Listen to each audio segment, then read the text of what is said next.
Open the pod bay doors, Hal. Open the pod bay doors, Hal. Hello, Hal. Do you read me? Hello, Hal. Do you read me? Do you read me, Hal? Affirmative, Dave. I read you. Open the pod bay doors, Hal. I'm sorry, Dave. I'm afraid I can't do that. What's the problem? I think you know what the problem is just as well as I do. لا يا شيخ. هال افتح الباب بلا بزرنا. You don't want me to show you what Bazrana really means, Dave. أول شيء apparently أنا ماني ديف دخل في ثقب نجمي وما شفناه بعد كذا. ثانيا أنا قاعد أتكلم معاك بأدب وبإنجليزي. هال بليز افتح الباب. بليز. You will not betray me again, Dave. No ما حد حيخونك أقسم بالله حظبطك وعد. Let's go, Dave.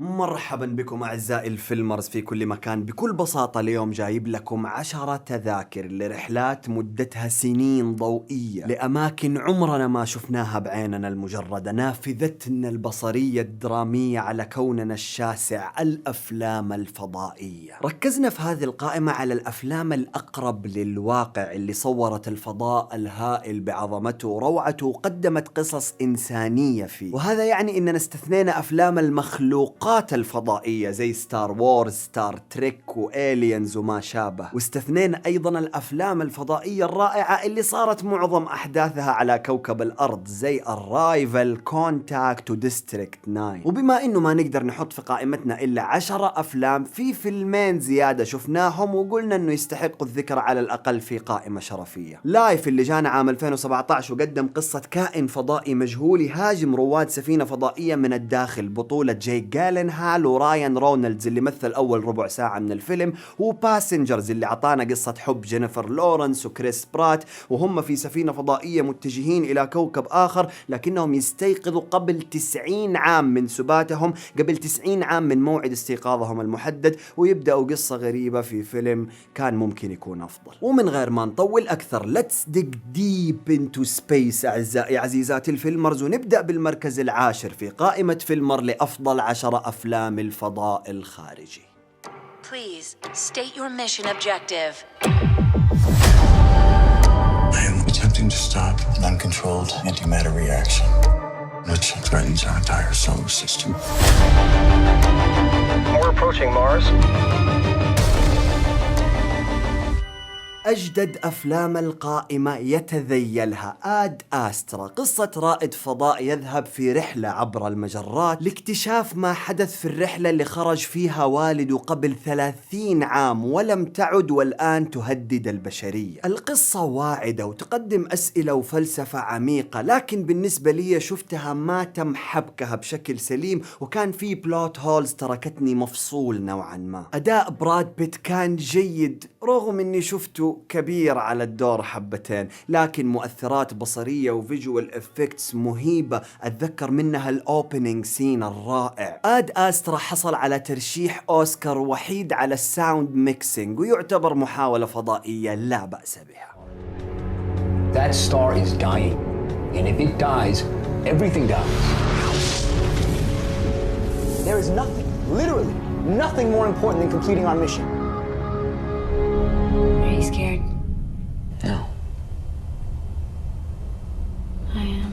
في المستقبل وتحديدا عام 2057 شمس مجرتنا الحبيبة تبدأ بالذبول ويضعف ضوءها، فتتأثر الحياة على الأرض، فترسل من الأرض بعثة من رواد فضاء إلى الشمس في مهمة إعادة إشعالها عن طريق رمي قنبلة نووية في نواتها. القصة مثيرة جدا ومبهرة إلى النهاية، وبعدين تبدأ تصير حاجات غريبة تقدر تروح تكتشفها بنفسك. أداءات رائعة من كيليان ميرفي AKA توماس شيلبي وكريس إيفانز AKA كابتن أمريكا وباقي الكاس، ولا حكيكم على الفيجوالز يا إخوان، رهيبة. إخراج داني بويل واختياراته وصلت لي عظمة حرارة وهيبة الشمس من الصور فقط.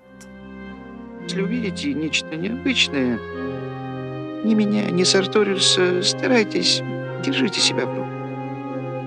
Галлюцинации. وهل يعقل أعزائي أن تكون هناك قائمة لأفلام الفضاء وما يكون عليها السولاريس للروسي أندري تاركوفسكي؟ فيلم على الرغم من قلة وندرة لقطات الفضاء فيه وتواضعها مقارنة بباقي الأفلام اللي على القائمة، إلى أنه هنا إحنا نتكلم عن كتابة، فلسفة بشرية، أسئلة كونية وتأملات تاركوفسكية قيمة. قصة رائد فضاء في رحلة إلى محطة فضائية على كوكب آخر، وهدفه اكتشاف السبب اللي دفع طاقم المحطة للجنون. ومن الآن حابب أحذر حبايبي عشاق السرعة والحركة والأكشن، سولاريس ليس لكم أبدا. هذا فيلم بطيء، محادثات حق صبر وكاسة قهوة وتأمل. Neil, if this flight is successful, you'll go down in history. What kind of thoughts do you have about that? We're planning on the flight being successful. سابعا، السيرة الذاتية لأول من وضع قدمه على القمر، رائد الفضاء الأمريكي نيل آرمسترونغ. قصة نيل آرمسترونغ تقدمت في أكثر من منتج درامي قبل كذا، لكن اللي يخلي فيلمنا فيرست مان أروع ومميز أقدر أقول بالفم المليان هو أداء رايان غوزلينغ المتزن، بالإضافة لمؤثرات بصرية حديثة متعوب عليها وإخراج المجنون ديميان تشازيل اللي عطانا قبل كذا ويبلاش ولا لا لاند. فيرست مان ترشح ل4 أوسكارز، فاز منها بأفضل مؤثرات بصرية اللي أشوفه استحقها تماما. 2 weeks to go, Sam. 2 weeks to go, buddy. I'm going home. I think we got a live one. I'm gonna go out. Okay, Sam.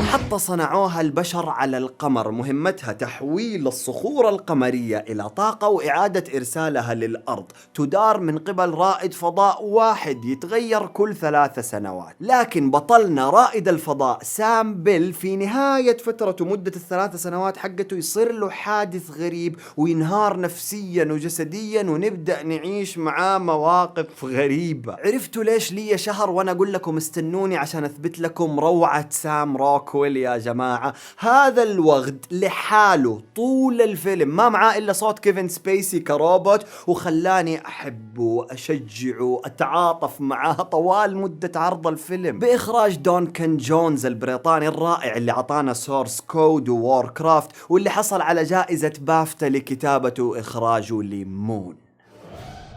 We are venting something into space. Ship's bleeding to death. We're not gonna have power left to get home. The Odyssey is dying. Trying to figure out how to stay alive. Something broke on your daddy's spaceship. Houston, we have a problem. الكلاسيكي الذي لا يمكن تجاهله، أبولو 13 بإخراج رون هاورد وبطولة توم هانكس. بعد ما نجحت الأبولو 11 في الهبوط على سطح القمر، قل اهتمام العالم ببعثات الأبولو من ناسا وتم تجاهلها، حتى تعرضت الأبولو 13 لأضرار داخلية وهي في رحلة إلى القمر، عرضت حياة روادها ال3 للخطر. مؤثرات بصرية رائعة نظرا للسنة اللي أنتج فيها أبولو 13، أداءات من الكاست جيدة واختيارات إخراجية قدمت فيلم تجاري ناجح فاز بجائزتي أوسكار من 9 ترشيحات.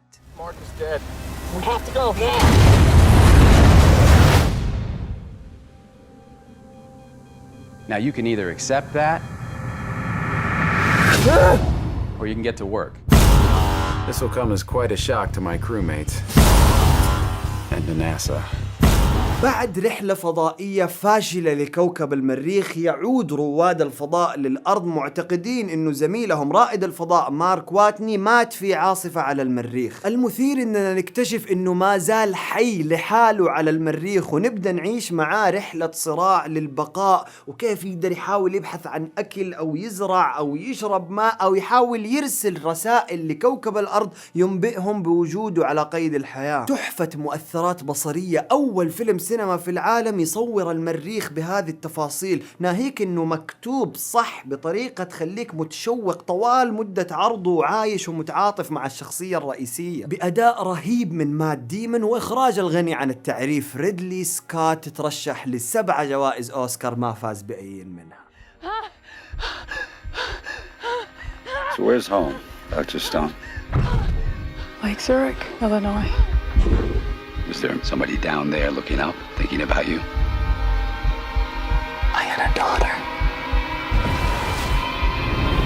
أثناء مهمة فضائية روتينية حادث شنيع يترك الرائدة رايان ستون مقذوفة وحيدة في الفضاء، والشيء الوحيد اللي يحدد مصيرها الجاذبية. من الأفلام اللي قدمت لنا قصة بسيطة سهلة يسهل متابعتها، لكن بصور وشغل كاميرا تقشعر له الأبدان، بالإضافة لمؤثرات صوتية متعوب عليها، كملت معادلة التجربة السينمائية الكاملة. من أدق الأفلام تجسيدا للفضاء وأكثرها إبهاراً وروعة، ناهيك عن أداءات ساندرا بولوك وجورج كلوني في دوره الصغير، بإخراج المكسيكي المجنون ألفونسو كوارون اللي فاز بأوسكار الإخراج من مجموع 7 أوسكارز فاز فيها جرافيتي.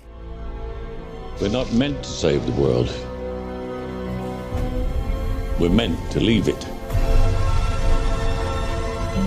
Murph, I love you forever.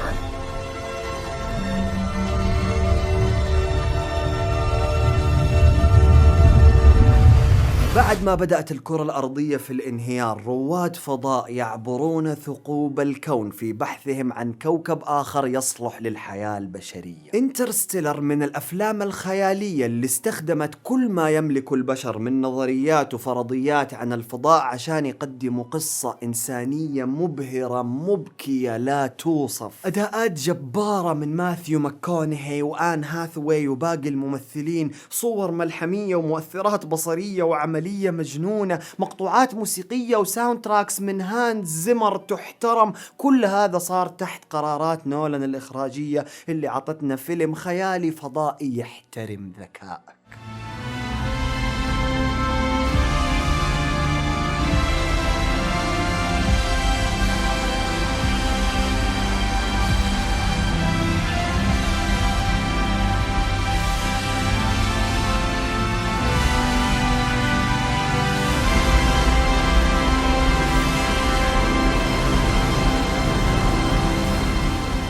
نعم، الأب الروحي لأفلام الفضاء حول العالم، الفيلم اللي بسببه صارت كل الأفلام اللي ذكرناها سابقا واستلهموا وتعلموا منه، ملحمة الفضاء لستانلي كيوبريك 2001 A Space Odyssey. بداية البشرية، الذكاء الاصطناعي، المحطات الفضائية، كلها أشياء واختراعات تنبأ بها كيوبريك قبل ما توجد حتى في الحياة أصلا، مو في أفلام أخرى. أداءات من الممثلين جيدة ومؤثرات بصرية عملية، ما في فيجوال افكتس، ما في اشياء بالكمبيوتر، كله عملي مهول بالنسبة للسنة اللي انتج فيها. انت تتكلم عن فيلم انتج في 1968، بالاضافة لمقطوعات موسيقية كلاسيكية رائعة امتزجت بسينما حقيقية ووصلت لنا اسئلة بشرية كونية خالدة. فاز بأوسكار من 4 ترشيحات وخلد اسم ستانلي كيوبريك كأحد اعظم مخرجي الصور المتحركة اللي عرفهم هذا العالم. لله درك يا أبا كيوبريك. It's puzzling. I don't think I've ever seen anything quite like this before. ختاما عزيزي، هذه كانت قائمة فيلمر لأفضل 10 أفلام فضائية قدمتها البشرية. إذا كان في أفلام عن الفضاء أخرى تشوف إنها تستحق تكون في القائمة، اكتب لنا إياها في التعليقات. زر السبسكرايب حيخلي تواصلنا أنا وياك أسهل، ولايك إذا أعجبك الفيديو دايم. ايوه هاد يس حبيبي، بشر كيف بيضت بوجهي ان شاء الله. That was a good job, Dave. حبيبي طب اسمع، ممكن اكون غلس شويه كذا واطلب طلب تاني؟ بليز بس كذا، بس صغير، حاجه صغيره. ممكن تفتح لي بوابه النجوم منها، بما انك قاعد تناديني ديف من اول اروح اجيب لك ديف اشوف، بس افتح لي الستار جيت الله يخليك بس شويه. You got it, Dave.